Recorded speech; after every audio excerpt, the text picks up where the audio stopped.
Assalamualaikum warahmatullahi wabarakatuh. Oke, pada pertemuan kali ini kita akan membahas tentang kedudukan koperasi dalam koperasi sebagai suatu sistem.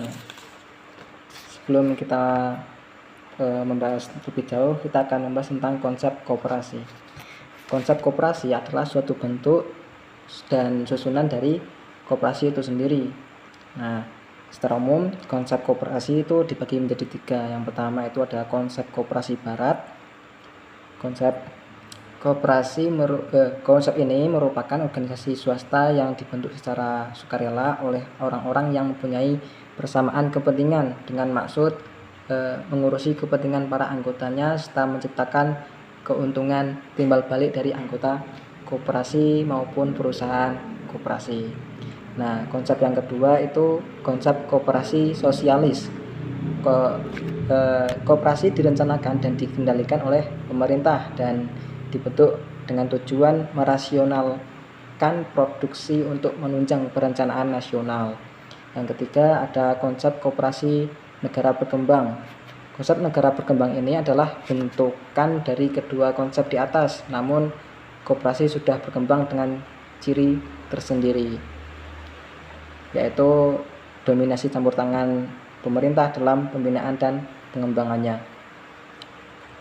Oke, selanjutnya kita akan membahas tentang aliran koperasi. Aliran koperasi pada umumnya itu dan dianut oleh berbagai negara di dunia dapat dikelompokkan berdasarkan peran pergerakan koperasi dalam sistem perekonomian dan hubungannya dengan pemerintah.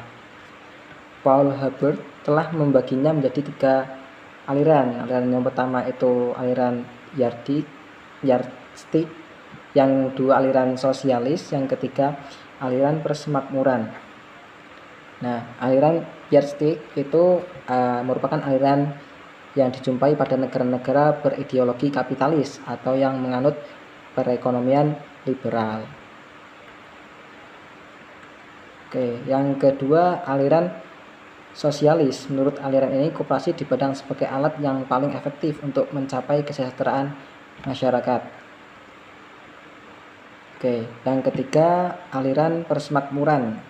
Aliran persemakmuran. Menurut aliran ini, koperasi adalah sebagai alat yang efisien dalam meningkatkan kualitas ekonomi masyarakat. Koperasi sebagai wadah ekonomi rakyat berkedudukan strategis dan memegang peran utama dalam struktur perekonomian masyarakat. Oke.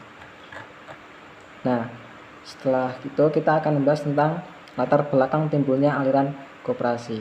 Perbedaan ideologi suatu bangsa akan mengakibatkan perbedaan sistem perekonomiannya, dan tentunya aliran koperasi yang dianut pun akan berbeda.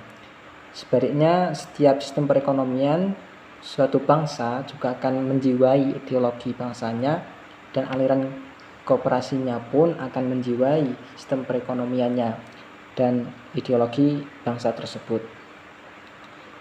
Oke, selanjutnya kita akan membahas tentang keterkaitan ideologi, sistem perekonomian, dan aliran koperasi. Oke, negara yang menganut ideologi liberal atau kapitalis itu menganut sistem perekonomian sistem ekonomi bebas liberal dan menganut aliran koperasi yardstick.